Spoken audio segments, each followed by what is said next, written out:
महाभारत महाभारत में आज आपको आपकी निर्भरता परशुराम जी के द्वारा क्षेत्रीय कुल का सहर और पितामहों के समझाने से परशुराम जी का तपस्या के लिए जाना, यह कथा आज महाभारत में आपको बताऊंगा। भक्तगण उसको ध्यानपूर्वक सुने। ब्राह्मण ने कहा, देवी मैं स्वयं न तो गंध सूंघता हूँ, न रसों का स्वाद लेता हूँ, न रूप देखता हूँ और न स्पर्श करता हूँ, न नाना प्रकार के शब्दों को सुनता हूँ और न किसी प्रकार का संकल्प भी करता हूँ। मेरे मन में जो कामनाओं के प्रति राग है और न दोषों के प्रति द्वेष, जैसे कमल का पत्ता पानी की बूंद पड़ने पर उससे लिप्त नहीं होता, उसी प्रकार मुझ पर भी राग द्वेष का प्रभाव नहीं पड़ता। मेरे स्वभाव का कभी भी लोप नहीं होता। जैसे आकाश में सूर्य की किरणें नहीं लिप्त होती, उसी प्रकार विद्वान पुरुष कर्म में प्रवृत्त रहे तो भी उसके मन पर इस दृश्य जगत के भोगों का कुछ असर नहीं होता। भामिनी, यहाँ कार्तवीर्य और समुद्र के संवाद रूप एक प्राचीन इतिहास का उदाहरण दिया जाता है। पूर्व काल में कार्तवीर्य अर्जुन के नाम से प्रसिद्ध एक राजा था, जिसकी 1000 भुजाएं थी। उसने केवल धनुष बाण की सहायता से समुद्र पर्यंत पृथ्वी को अपने अधिकार में कर लिया था। सुना जाता है एक दिन राजा कार्तवीर्य समुद्र के किनारे विचर रहा था। वहां उसने अपने बल के घमंड में आकर सैकड़ों बाणों की वर्षा से समुद्र को आशासित कर दिया। तब समुद्र ने प्रकट होकर उसके आगे मस्तक झुकाया और हाथ जोड़कर कहा, वीरवर, मुझ पर बाणों की वर्षा न करो। बोलो, तुम्हारी किस आज्ञा का पालन करो। तुम्हारे छोड़े हुए इस महान बाणों से मेरे अंदर रहने वाले प्राणियों की हत्या हो रही है, उन्हें अवैधान करो। कार्तवीर्य अर्जुन से बोला, समुद्र, यदि कहीं मेरे समान धनुर्धर वीर मौजूद हों जो युद्ध में मेरा मुकाबला कर सकें तो उसका पता बता दो, फिर मैं तुम्हें छोड़कर चला जाऊंगा। समुद्र ने कहा, राजन, यदि तुमने महर्षि जमदग्नि का नाम सुना हो तो उन्हीं के आश्रम पर चले जाओ। उनके पुत्र परशुराम जी तुम्हारा अच्छी तरह सत्कार कर सकते हैं। तदनंतर राजा कार्तवीर्य बड़े क्रोध में भरकर महर्षि जमदग्नि के आश्रम पर परशुराम जी के पास जा पहुंचे और अपने भाई बंधु के साथ उनके प्रतिकूल बर्ताव करने लगा। उसने अपने अपराधों से महात्मा परशुराम जी को उद्विग्न कर दिया। फिर तो शत्रु सेना को भस्म करने वाला अमित तेजस्वी परशुराम का तेज प्रज्वलित हो उठा। उन्होंने अपना फरसा उठाया और 1000 भुजाओं वाले उस राजा को अनेकों शाखाओं से युक्त वृक्ष की भांति काट डाला। उससे मरकर जमीन पर पड़ा देख उसके सभी बंधु बांधव एकत्र हो गए तथा हाथों में तलवार और शक्तियां लेकर परशुराम जी पर चारों ओर से टूट पड़े। इधर परशुराम जी ने भी धनुष लेकर तुरंत रथ पर सवार हो गए और बाण की वर्षा करते हुए राजा की सेना का संहार करने लगे। उस समय बहुत से क्षेत्रीय परशुराम जी के भय से पीड़ित हो सिंह के सताए हुई मृगों की भांति पहाड़ों की गुफाओं में घुस गए। उन्होंने उनके डर से अपने क्षेत्रोचित कर्मों का भी त्याग कर दिया। बहुत दिनों तक ब्राह्मणों का दर्शन न कर सकने के कारण वे धीरे धीरे अपने कर्म भूलकर शूद्र हो गए। इस प्रकार धनवर्ण, आमिर, पुंड और सबरों के सहवास में रहकर वे क्षेत्रीय होते हुए भी धर्म त्याग के कारण शूद्र की अवस्था में पहुंच गए। तत्पश्चात क्षेत्रीय वीरों के मारे जाने पर ब्राह्मण ने उनकी स्त्रियों से नियोग की विधि के अनुसार पुत्र उत्पन्न किए, किंतु उन्हें भी बड़े होने पर परशुराम जी ने मौत के घाट उतार दिया। इस प्रकार एक एक करके जब 21 बार क्षेत्रियों का संहार हो गया तो परशुराम जी को यह आकाशवाणी सुनाई दी, बेटा परशुराम, इस हत्या के काम से निवृत्त हो जाओ। भला बारंबार इन बेचारे क्षेत्रियों के प्राण लेने में तुम्हें कौन सा लाभ दिखाई देता है।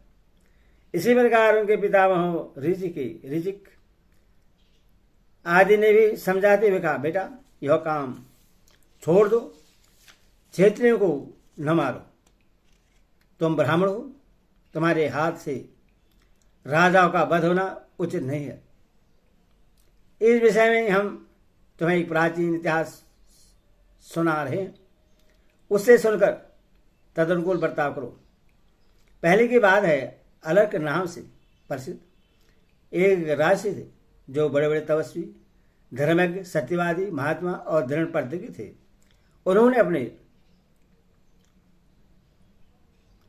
अपने धनुष की सहायता से समुद्र पर्यटन पृथ्वी को जीतकर अत्यंत दुष्कर पराक्रम कर दिखाया था। इसके पश्चात उनका मन सूक्ष्म तत्व की खोज में लगा। अब वे बड़े बड़े कर्मों का आरंभ त्याग कर एक वृक्ष के नीचे जा बैठे और सूक्ष्म तत्व की खोज के लिए इस प्रकार चिंता करने लगे। अर्जुन कहने लगे, मुझे मन से ही बल प्राप्त हुआ है, अतः वही सबसे प्रबल है। मन को जीत लेने पर ही मुझे स्थायी विजय प्राप्त हो सकती है। मैं इंद्र रूप शत्रुओं से घिरा हुआ हूं, इसलिए बाहर के शत्रु पर हमला न करके इन भीतरी शत्रुओं को ही अपने बाणों का निशाना बनाऊंगा। यह मन चंचलता के कारण सभी मनुष्यों से तरह तरह के कर्म कराता रहता है। अथवा मैं मन पर ही तीखे बाणों का प्रहार करूंगा। मन बोला, अलर्क, तुम्हारे बाण मुझे किसी तरह नहीं बीत सकते। यदि इन्हें चलाओगे तो ये तुम्हारे ही मर्म स्थानों को चीर डालेंगे और उस अवस्था में तुम्हारी ही मृत्यु होगी। अतः और किसी बाण का विचार करो जिससे तुम मुझे मार सकोगे। यह सुनकर अलर्क ने थोड़ी देर तक विचार किया। इसके बाद वे नासिका को लक्ष्य करके बोले, मेरी यह नासिका अनेकों प्रकार की सुगंधियों का अनुभव करके भी फिर उन्हीं की इच्छा करती है, इसीलिए इसी को तीखे बाणों से मार डालूंगा। नासिका बोले, अलर्क, ये बाण मेरा कुछ नहीं बिगाड़ सकते, इससे तो तुम्हारे ही मर्म विदीर्ण होंगे और तुम्हें मरोगे। अथवा मुझे मारने के लिए और तरह के बाणों की तजवीज करो।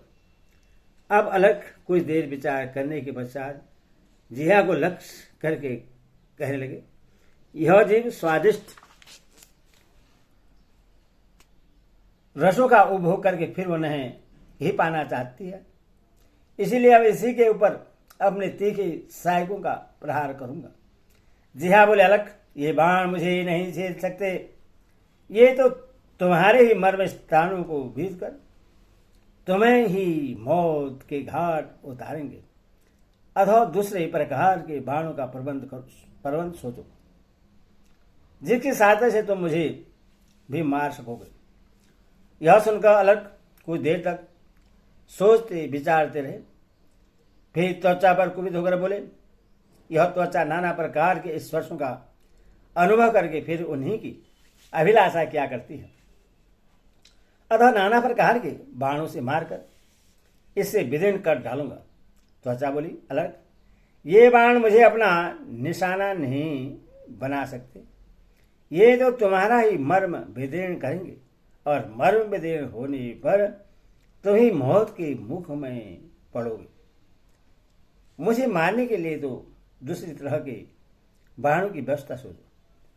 त्वचा की बात सुनकर अलग ने थोड़ी देर तक विचार किया, फिर नेत्र को सुनाते हुए कहा, यो आंख भी अनेक बार सुंदर सुंदर रूपों का दर्शन करके पुनः उन्हीं को देखना चाहता है, अथवा इससे भी अपने तीखे तीरों का निशाना बनाऊंगा। आंख बोली, अलग, ये बाण मुझे नहीं छेद सकते, तुम्हारे ही मर्म स्थानों को भेद डालेंगे और मर्म विदीर्ण हो जाने पर तुम्हें ही जीवन से हाथ धोना पड़ेगा। अथवा दूसरे प्रकार के सहायकों का प्रबंध सोचो, जिनकी सहायता से तुम मुझे भी मार सकोगे। तब अलग ने पुनः सोचकर कहा, यह बुद्धि अपनी प्रतिज्ञा शक्ति से अनेकों प्रकार का निश्चय करती है, अतः इसी के ऊपर अपने तीक्ष्ण सहायकों का प्रहार करूंगा।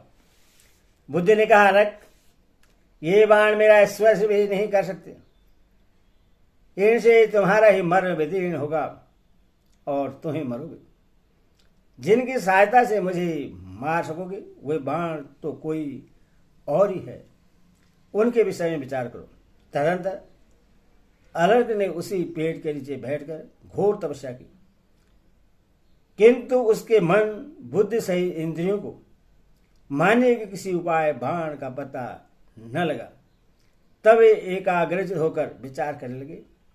बहुत दिनों तक निरंतर सोचने विचारने के बाद उन्हें योग से बढ़कर दूसरा कोई कल्याणकारी साधन नहीं प्रतीत हुआ। अब वे मन को एकाग्र करके स्थिर आसन से बैठ गए और ध्यान योग का साधन करने लगे। इस एक ही बाण से मारकर उन्होंने समस्त इंद्रियों को सहसा परास्त कर दिया। वे ध्यान योग के द्वारा आत्मा में प्रवेश करके परासिद्ध मोक्ष को प्राप्त हो गए। इस सफलता से राजसी अलग को बड़ा आश्चर्य हुआ और उन्होंने इस गाथा का गान किया। अहो, बड़े कष्ट की बात है कि अब तक मैं बाहरी कामों में ही लगा रहा और भोगों की तृष्णा से आवध होकर राज्य की ही उपासना करता रहा। ध्यान योग से बढ़कर दूसरा कोई उत्तम सुख का साधन नहीं है। यह बात तो मुझे बहुत पीछे मालूम हुई है। पितामह ने कहा, बेटा परशुराम, इन सब बातों को अच्छी तरह समझकर तुम क्षेत्रियों का नाश न करो, घोर तपस्या में लग जाओ, उसी से तुम्हारा कल्याण होगा। अपने पितामहों के इस प्रकार कहने पर महान सौभाग्यशाली जमदग्नि नंदन परशुराम जी ने घोर तपस्या की और इससे उन्हें परम दुर्लभ सिद्धि प्राप्त हुई। हरि ओम तत्सत्, हरि ओम तत्सत्।